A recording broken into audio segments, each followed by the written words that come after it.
It's time for the Brouhaha Sports Show. Brouhaha Sports with award-winning sports writer Dale McKee and co-host Marshall Wood. Talking sports with the legends of the game and famous sports personalities. Brouhaha! Now to Marshall and Dale with tonight's guest. Good evening, everyone, and welcome to tonight's Brouhaha. With me tonight is, it's not Dale McKee. It's Jack Hankins, head coach football at Wayne County High School. Coach Hankins, good to have you with us tonight on the Brouhaha. Good to be here. Anytime that I'm with you is a good time, so we can make it work. That's a can-do attitude, Coach. Yes, sir. Yes, sir. All right. Big week this week. All kind of stuff going on. We got elections today and all that kind of stuff. But now Friday night, we have a big deal up here at War Eagle Stadium. We have a big deal. Let's talk about that. I mean, I believe this is going to start around 6 o'clock. Yes, sir. We've got to meet the War Eagles, and I know they used to do that here. And Marshall, it's kind of a.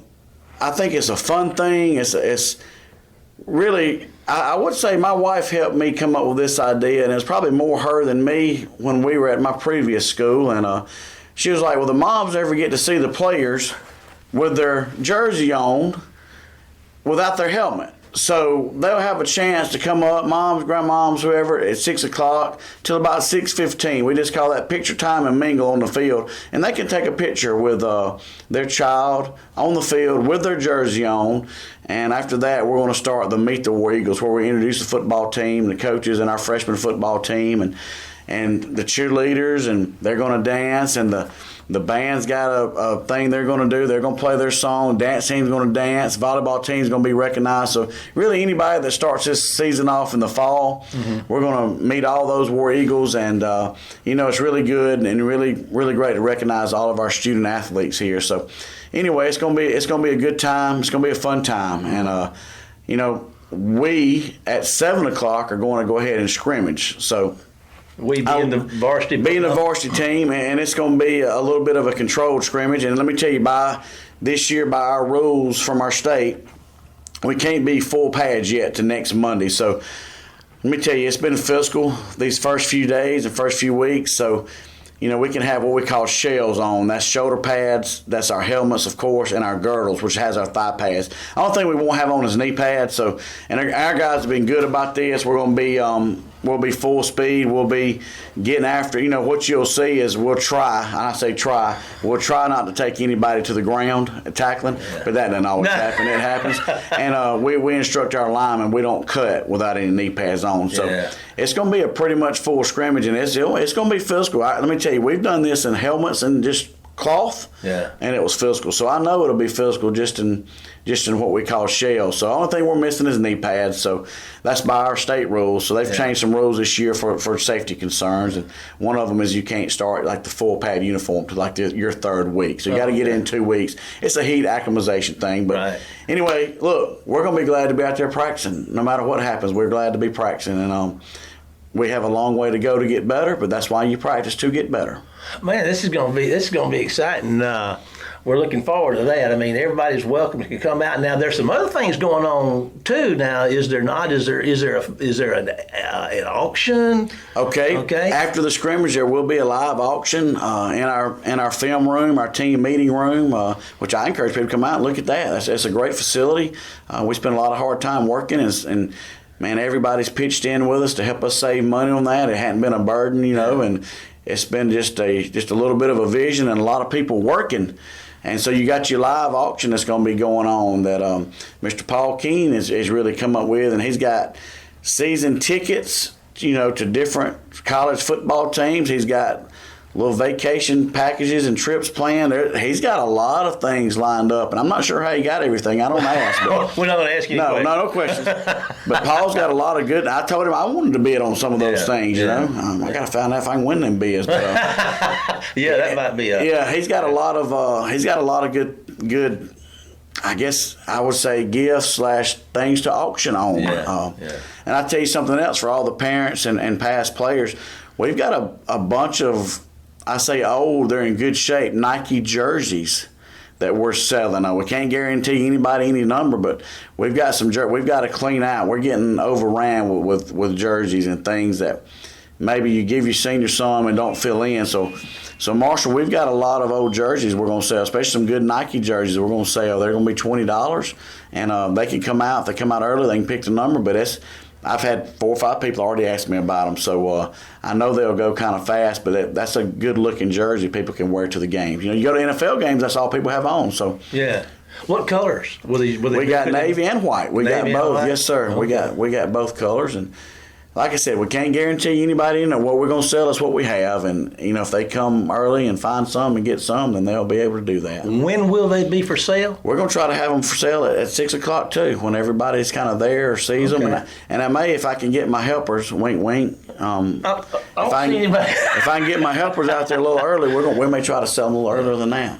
Now, when the scrimmage is over, that's when the auction's going to take place. Yes, sir. That's when it will take place. Will they enter from the field or from the parking lot side? Either one. We're going to have both sides open. We need them.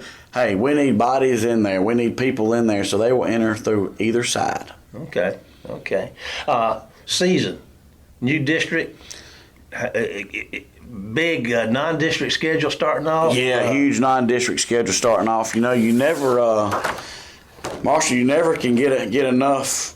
You got basically 3 7As we play in the non-district, and that first one is Harrison Central. Yeah. They're down. They actually, when teams call me to come up and play, I think they feel like they're going to be pretty good because teams just don't volunteer to come play in War Eagle Stadium. This team's been making a lot of progress on the coast down there as of late, and they're supposed to be pretty doggone good. That's what I'm hearing. I know they've got some bigger players. On our schedules, Marshall, it says that we're playing on a Thursday the 17th, but we can't by state rules. That game has been moved to Friday. You can open up, like we're going to open up the 24th against Oak Grove on a Thursday. That's legal. But you can't, due to their new rules this year, and it's something that we both kind of overlooked, you can't play that first preseason game until Friday the 18th. Okay. So we'll have to change. I'll make sure we get that. And that's it. So we're playing Harrison Central Friday the 18th. And per our Mississippi, our Mississippi High School Athletic Association rules, you can only play a half of varsity and a half of JV. So I'll get with you the times. I'm going to see, they redid every time to 7, but I'm going to see if we can start the JV half a little earlier. Okay. That'll be a good benefit to get Harrison Central home a little bit quicker too. Yeah. But so we'll be posting about that. We'll post it on our Facebook page as well. Okay, good deal. Well, Coach, anything else you want to share with us before we take a break? We're excited. We're excited about the season. We're excited about the team. Got several younger guys that people don't know that may be starting in positions, and several older guys that mix around. So we're excited. We've had a good fall camp, and we've had a good attitude by our kids, and that's important. We've got some great kids on this team. Well, we're excited about it, my friend. We're looking forward to it. Appreciate you being with us to help us start the show tonight. We're going to take a break, and then after the commercial, we're going to have a guest, Dan Thomas from North Mississippi. Played a little baseball at Ole Miss, and he's going to talk to us about his little time up there at Ole Miss and some showing cattle and how you can get involved in the 4-H and stuff like that. So we're going to be back with Dan Thomas after this commercial break. We'll see you more of the Brouhaha in just a minute. Phillips Building Supply in Laurel, your hometown building supply store since 1954. We are locally owned and pride ourselves on helping our customers find exactly what they need. From foundations to roofs to doors and windows, Phillips has it. For tools, hardware, lumber, and plywood, visit Phillips Building Supply. Welcome to the Brouhaha, Dan Thomas. Dan, how are you doing today? Riding down the road? I am. I'm doing well, Mr. Marshall. Good morning to you, sir. Listen, I appreciate you taking some time to chat with us. I've gotten to know you over the last couple of years through one of the areas that we'll talk a little bit about today, and that's kids and showing cattle and that kind of thing. But I want to back up a little bit and talk about you. I'd like you to tell us who you are and where you're from and your history in sports a little bit. I know that you've played some baseball. Absolutely. Talk to us about that a little bit. Yes, sir. I grew up, everybody calls it South Memphis. My hometown was South Haven, and back then it was in the northwest corner of the state, just below the state line of Memphis and DeSoto County. And it was a small, quiet town back then, but it's not so much anymore. It's nothing but a bedroom community now. Man. But anyway, I grew up a baby of 3 boys and had 2 older brothers, and I just grew up loving sports. I never played with. My mom said I never played with toys growing up. All I ever wanted was a ball in my hand, and I just played ball my entire life. Went to a 4A private school up there. Called back then it was called Southern Baptist Educational Center, and we were actually in the NPSA. Oh. We played Indianola Academy and Starkville Academy and Heritage Academy in Columbus and Lee Academy in Clarksdale. Anyway, we were in that group of academies, and I think that division's all changed up now. But and it's not. We're not even called SBEC anymore. It's North Point Christian Academy now, and I think they're 6A. Yeah. 6 or 7A now. They're a big school now. But anyway, played private school ball my whole life, and had an opportunity to play football at UT Martin, Northwest, and Ole Miss. And I chose to play at Ole Miss. It was a little old 12th man scholarship they offered me, and I reported that first day, and I picked up the phone after that practice, and I called my dad, and I said, Daddy, I think I'm done. I'm retiring. And he said, what does that mean? I said, I've been in private school my whole life, an above average athlete. You get down here, and it's these guys are full-grown men. And he said, what are you going to do? I said, I think I'm going to walk on the baseball team. They got tryouts next week, and I'm going to walk on the baseball team. Well, he didn't speak to me for an entire week. And looking back, I broke his heart. I know that. And so I walked on, tried out for the baseball team and made it. Me and a boy from Columbus, Mississippi made it. I was a catcher and he was a pitcher, and played baseball a little bit, and I was actually burned smooth out by that first year and a half of baseball, because I had played high school, my senior year of high school, played with a travel team ball in West Memphis, Arkansas all that summer. We played 100 games that summer, and then I went right into fall ball at Ole Miss. So by Christmas time, I was absolutely burned out, but I stuck it out for Daddy and Mama, and then a girl got a hold of my heart, and ball just kind of went south. That happens. Yes, it does. Listen, you told a story one time, and I may be dreaming this, but it seems like I read it or heard something. You talking about one of your first experiences on the baseball diamond at Ole Miss about a big fastball or something. Do you remember? You know what I'm talking about? Absolutely. It was our first red-blue game that I had a uniform on, an Ole Miss uniform on, and my first time in the batter's box. And in that would have been the fall of '96, and there was a boy named Dan DeYoung pitching for Ole Miss. He was Ole Miss's ace. Dan was about 6'5" or 6'6", big right-handed. And he played for the Cleveland Indians. He got drafted by the Cleveland Indians, and they were actually there scouting him that day. And I get in the batter's box. My knees are knocking. I'm scared to death because I'm facing this boy that's throwing in the mid to high 90s. And the very first pitch, he hits me right between the shoulder blades. Welcome to Ole Miss. With a 97-mile-an-hour fastball. And I'm holding back my tears and trying to catch my breath and start jogging down the first base. And at that time, Pat Harrison that was his very first year to coach Ole Miss. He came from Pepperdine. And he hollered, Thomas, where are you going? And I said, I'm taking my base. And he said, son, this is an inter-squad game. Get your butt back in the box. I got to do this again. Well, tell him not to hit me with a 97-hour fastball. Welcome to the SEC. Yeah. Listen, Dan, I just want to hit this with you. You played, you're there, and you went through the process. What do you think is it? And I'm respectfully submitted old timer now. I'm going to call you that. Absolutely. When you look at the NIL and the transfer portal, I mean, we beat this thing to death on our show, but you having played the game and you up there, what would that have affected you any, or what do you think about this new age stuff? Well, I think as an 18-year-old kid, we've all been there. You've been there. I've been there. Yeah. You go to throwing money at an 18-year-old kid like that, and it's in my opinion, my personal opinion, and it doesn't bat in 5 cents to buy you a cup of coffee. It's the worst thing they could have done. Yeah. There's no loyalty to anybody now. Yeah. Whatsoever. You get mad at this coach or this team or this school, or you can go somewhere else. Yeah. But then you've got all these people throwing money at you as well. And you know as well as I do, some of these bigger schools are getting more money than the smaller schools. Yeah. And it's just all about money and politics to me. Yeah. And it's I don't know. I love watching college sports. I don't care what. I love watching college sports, and I always have, versus the pros, because you don't have the money involved. Right. Right. And now we got the money involved. Yeah. So I don't know how this thing's going to play out with attitudes and,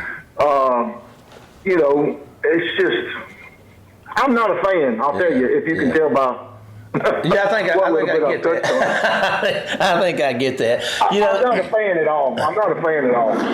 I grew up watching before free agency, watching the NFL, and you could develop relationships with the teams, and then you lost that, and now you'd have these teams, and now you can't even develop a relationship with a college football or a baseball program or whoever, because you never know who the roster is going to be the next year. That drives me nuts. Can't stand it. It has totally changed the whole dynamics of college sports, in my opinion. Yeah. Well, now listen, I can sit here and get all riled up talking about this, but I want to switch channels here with you for a minute. And the way I got introduced to you was through something that's very dear to my heart, and that's cattle business. And I know that you have been involved. You've got children, and I know that y'all take cattle in, you breed cattle, you raise cattle, and you show them. I want you to talk about the experience, how a family might get involved in showing cattle, how you've done it, and then what it takes and that kind of stuff. Can you just talk to us about how y'all have done that a little bit? Absolutely. I was a city boy my entire life until I met my wife, and she moved me to the country, to the farm. And I played sports my whole life. She showed cattle her whole life. Okay, that's where it comes from. But anyhow, that's how I got involved in it. And we joined our local county 4-H. And my oldest son at the time, when he turned 8, Deacon started showing Brahman cattle. From the time Deacon could talk, all he said was, "I wanted big ears and a big hump cattle." That's all he talked about. I'm like Jessica and I, she and I grew up, or she grew up, raising herd cattle. Uh-huh. Mainly limousine influenced cattle. That's what she showed. She showed limousines growing up. So we didn't know anything about the Brahman deal. And so Deacon's the one that picked that breed? Deacon did that? Deacon did that. That was his idea. From the time that child could talk, all he talked about was the big ears and the big hump cattle. I knew I loved that boy. I'm telling you, Marshall, we didn't know squat about a Brahman cow. Nothing whatsoever. And so we got him his first Brahman bull in 2017 from a guy named Corey Ladner. The Ladner family actually are from down there around Poplarville or somewhere south Mississippi. They do a good job. They do a good job, too. Yeah, Corey now lives in Alabama. He works for Alabama Power. He's an engineer, electrical engineer for Alabama Power. But anyway, we bought our first Winchester Magnum son from him. And joined the local 4-H. And it's been an absolute, just amazing adventure. I can't tell you what showing cattle has done for my kids and for the kids that I see. They're just, I'm going to brag on mine, but they're just a notch above. Stock show children, they're just different. And it teaches responsibility. It teaches so much about the game of life. And I'm just forever grateful for this industry and the Brahman breed and the people that I've encountered in my life now. We still are heavily involved in our local 4-H, but we do a lot of Brahman shows as well too, Brahman Junior shows, and we're just one. In my opinion, the Brahmin people are just one big family, and it's just taught me so much. And me and my wife love it, absolutely love it. But it's taught my kids so much. And my oldest son is Deacon. He lives, eats, breathes, and sleeps Brahmin cattle, or any kind of cattle, period. But he was up at 6:05 this morning. He bought some Tiger Strike heifers from our neighbor. He worked all summer and bought him a few Tiger Strike heifers with his own money. Yeah. And the guy delivered them yesterday, and he was down there at the barn this morning checking on his Tiger Strike heifers. You said something about stock show kids, and back in the day, I spent a lot of time, in the late '70s and through the '80s, hanging around the show barns a lot, and particularly with the All Americans and the Mississippi Brahmin Breeders Junior shows and this kind of stuff. And I always was just drawn to that youth program and those kids, and you would see the families. And having worked on a farm and a cattle farm myself, that's something. When you commit to that, it teaches you so much because you can't stop. I mean, they need you every day, and I mean, there's so much responsibility that goes with that. You're doing something every day with those cattle. Yeah. And it's like you said, it's a commitment, and it teaches you responsibility and leadership of how to, take care of that animal. Yeah. And I can't tell you enough about it. It's just, I can't talk well enough about it. I love it. And let me ask you this. It's not for everybody, I know that, but we love it. Yeah.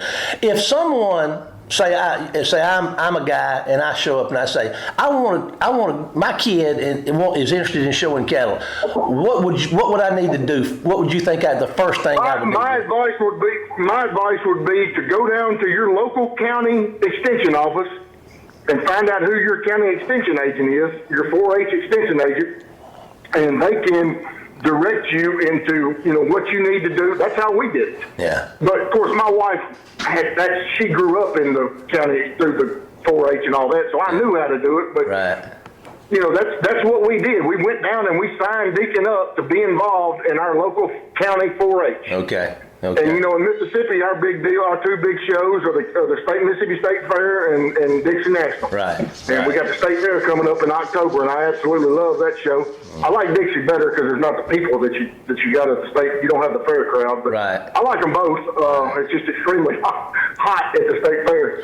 But yeah, and there's still time to get signed up for people who wanted to be involved this year and be involved in your local county to get some animals signed up to show for the State Fair in October. I think it's the third week in October. Okay. Is when the State Fair stock show is. There's still time for that. We met last night. No, it's tonight. I'm sorry. You sound like me. We moved it from last night. We've got a meeting tonight. Okay. It was last night and they moved it. I remember. We got a meeting tonight. Our local county deal. And you don't have to show in your county. You can show in another county. We show in another county that's got some Brahmin cattle, and that's why we show at another county. We show in Yalobusha County, which is 2 counties south of us. Okay. But we've got friends that we show Brahmin cattle with, so that's why we show in Yalobusha County. All right.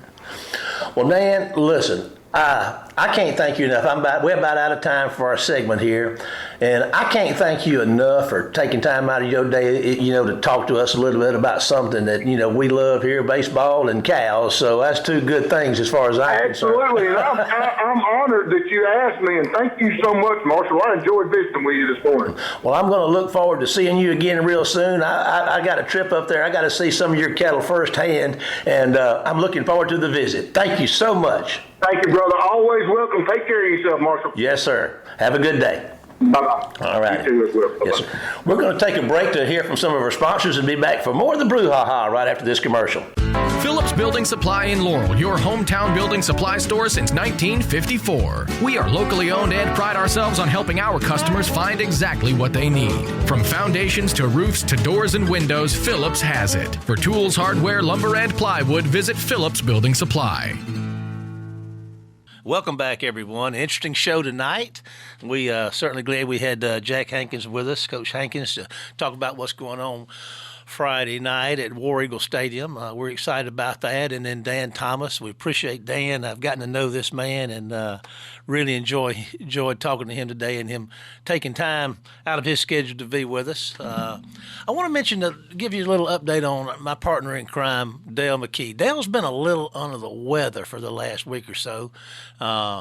So we've been trying to pick up some slack and do some things that we normally don't do. So if there's any hiccups, it's Dale's fault for being sick. But anyway, we love you, Dale. You're in our thoughts and prayers. And I feel sure, he's out and about now, and we'll have him back next week. We look forward to having him back because when it comes time to say goodbye, we say goodbye, Dale. So it is that time. I'm going to say it again. Goodbye, Dale. Get well soon. We love you. We pray for you. Remember that you can follow us on Facebook at the Brouhaha, and also on our YouTube channel at the Brouhaha. But for now, we've already said it. It's time to go. See you next week for more of the Brouhaha. Get us out of here, Jamie. You've been listening to the Brouhaha with Dale McKee and Marshall Wood. Heard Tuesday evening, 6 p.m. on WABO. For more of the Brouhaha, follow us during the week on Facebook and WABO.